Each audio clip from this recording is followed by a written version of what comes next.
فرائض ہم نے سماعت کیے، تکبیرہ تحریمہ، قیام، قرات، رکوع، سجود اور قضاء آخرہ، خروج بسنہ. تو یہ نماز کے جو کتنے فرائض ہیں؟ 7 فرائض ہیں. اور ان 7 فرائض کے ہم نے جو وہ مختصر انداز سے جو وہ مسائل وغیرہ بھی سماعت کیے، اور کچھ جو وہ اس کی تفصیلات بھی جو وہ بیان کی گئی. آج ایک سوال ہم اور جو وہ سن لیتے ہیں، سوال جواب. کیا قیام، رکوع، سجود، یہ جو فرائض ہیں، قیام، رکوع، سجود، قضاء آخرہ، ان میں ترتیب جو ہے وہ لازمی ہے یا نہیں؟ تو جواب یہ کہ قیام، رکوع، سجود، قضاء آخرہ میں ترتیب جو ہے وہ یہ فرض ہے. اگر قیام سے پہلے رکوع کر دیا، کیا کر دیا؟ پہلے اس نے قیام کیا، اس کے بعد جو اس نے رکوع کر لیا، تو وہ رکوع جو ہے وہ جاتا رہا. اور اگر بعد قیام پھر رکوع کیا، مثلا جو ہے وہ پہلے قیام کرنا ہوتا ہے، قیام سے پہلے اس نے رکوع کیا، پھر جو اس نے قیام کیا، اب جو اس کا پہلے والا رکوع ہے وہ جاتا رہا، اب دوبارہ اگر رکوع کرے گا تو پھر ایسی صورت میں اس کی نماز ہو جائے گی، ورنہ جو ہے نماز نہیں ہوگی. پہلے جو اس نے کیا کیا؟ سجدہ کیا، اس کے بعد اس نے رکوع کیا. تو اب ایسی صورت میں کیا ہے؟ اگر وہ دوبارہ سجدہ کرے گا پھر نماز ہوگی اس کی، یعنی دوبارہ جو ہے وہ پہلے سجدہ کیا پھر رکوع کیا. اب اگر وہ دوبارہ سجدہ کرے گا تو ایسی صورت میں نماز ہوگی، ورنہ جو نماز نہیں ہوگی. کیونکہ یہ جو فرائض ہے ان میں ترتیب بھی جو وہ کیا ہے؟ یہ لازم ہے، یہ جو فرض ہے. اب ہم کچھ جو وہ سوالات لے لیتے ہیں نماز کے حوالے سے. ہمارے یہ نماز کے فرائض کے حوالے سے یہ مکمل ہوا، تو چند جو تھوڑے بہت مسائل لے لیتے ہیں، اور پھر جو ہے وہ انشاءاللہ اگلے سے جو ہے وہ انشاءاللہ نماز کے جو واجبات ہیں وہ جو انشاءاللہ. کوئی سوال ہو؟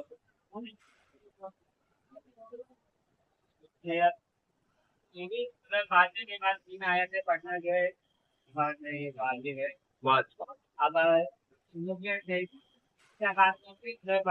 مطلب بڑی پڑھ دی اور دوسری رکعت میں چھوٹی پڑھ دی، تو اس میں ترتیب یہ مستحب یہ ہے کہ پہلے تو یہ کہ سورہ فاتحہ کے بعد جو سورت ملائی جاتی ہے یہ ملانا واجب ہے. اور اس میں مقدار کیا ہے؟ وجوب کی مقدار یہ ہے کہ کم از کم جو ہے وہ 3 آیاتیں ہو، یا ایک بڑی آیت جو 3 چھوٹی آیتوں کے برابر ہو، تو یہ قرات جو ہے وہ یہ واجب ہے. اب قرات کے حوالے سے یہی ہے کہ پہلی رکعت میں جو وہ تھوڑی طویل ہو، دوسری رکعت میں جو وہ کیا ہو؟ تھوڑی اختصار کے ساتھ، تھوڑی کم ہو پہلی کے مقابلے میں.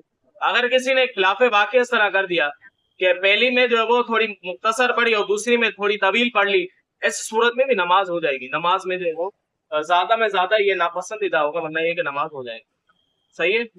ایک مسئلہ ہم نے سماعت کیا تھا کہ اگر کسی نے جو ہے وہ قاعدہ آخرہ نہیں کیا، قاعدہ آخرہ اس نے نہیں کیا اور وہ کھڑا ہو گیا، مثلا جو ہے وہ 4 رکعت والی نماز میں 5ویں رکعت کے لیے وہ کھڑا ہو گیا، اس نے قاعدہ نہیں کیا، تو ایسی صورت میں اس کے لیے کیا تھا کہ جب تک وہ 5ویں کا سجدہ نہیں کر لے تب تک جو یہ واپسی لوٹ سکتا ہے. لوٹے گا تو پھر بھی سجدہ سو تو اس کو کرنا پڑے گا، لیکن بہرحال اس کی نماز جو ہو جائے گی. اگر وہ نہیں لوٹے گا تو 5ویں کا اگر وہ سجدہ کر لے گا، ایک رکعت ملا کر وہ فرض ہے وہ باطل ہو جائیں گے، مطلب اس کو دوبارہ پڑھنے پڑیں گے، اور یہ جو نماز ہے یہ کیا ہو جائے گی؟ نفل ہو جائے گی. اس میں ایک صورت یہ بھی ہے کہ اگر اس نے جو وہ 4تھی رکعت میں قاعدہ کر کے وہ کھڑا ہو گیا، 4تھی رکعت میں وہ بیٹھنے کے بعد وہ کھڑا ہو گیا، یا کوئی بھی آخری رکعت ہو، جیسے مغرب کی جو وہ 3 رکعتوں میں وہ بیٹھا تھا پھر کھڑا ہو گیا، اسی طرح جو وہ فجر کی دوسری رکعت میں وہ بیٹھا تھا کھڑا ہو گیا، تو ان تمام صورتوں میں اگر وہ تشہد کی مقدار جتنا وہ بیٹھا تھا، اب جو ہے وہ آگے مزید، اب اگر وہ کھڑا ہو گیا یعنی قضاء آخرہ کرنے کے بعد وہ کھڑا ہو گیا، تو ایسی صورت میں جیسے 4 رکعت میں وہ کھڑا ہو گیا اور اس نے جو 5ویں کا سجدہ بھی کر لیا، اس کے لیے ابھی بھی یہی آپشن ہے کہ جیسے اس کو یاد آئے 5ویں کا سجدہ کرنے سے پہلے، مغرب کی ہے تو 4تھی کا سجدہ کرنے سے پہلے، فجر کی ہے تو 3ری کا سجدہ کرنے سے پہلے وہ واپسی لوٹ آئے، سجدہ سو کر نماز ہو جائے گی. لیکن اگر وہ نہیں لوٹا تو پھر ایسی صورت میں کیا ہے؟ ایسی صورت میں 4 رکعت والی نماز میں وہ 5ویں میں کھڑا ہو گیا اور اس نے سجدہ کر لیا، تو 1 رکعت اور ملا لے. ایسی صورت میں اس کے 4 فرض ہو جائیں گے، 2 نفل ہو جائیں گے، کیونکہ جو قضاء آخرہ فرض تھا وہ تو اس نے کر لیا، اب 2 نفل پڑے گا, 2 جو ہیں وہ رکعتیں کیا ہو جائیں گی, نفل ہو جائیں گی, اور آخر میں جو کیا کرے گا, سجدہ سہو بھی کرے گا. اس میں صرف اور صرف مسئلہ جو مغرب کی نماز میں آئے گا.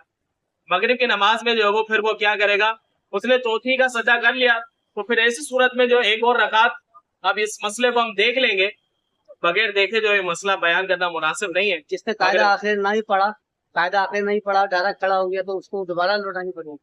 قاعدہ آخر اگر کسی نے نہیں کیا تو اگر وہ کھڑا ہو گیا تو اگر وہ سجدہ کر لیتا اس رکعت کا, کون سی نماز ہے, مغرب کی ہے, ظہر کی نماز, ظہر کی نماز ہے, تو یہی ہے نا کہ اگر اس نے قاعدہ آخرہ نہیں کیا, وہ کھڑا ہو گیا 5ویں رکعت کے لیے, تو جب تک وہ سجدہ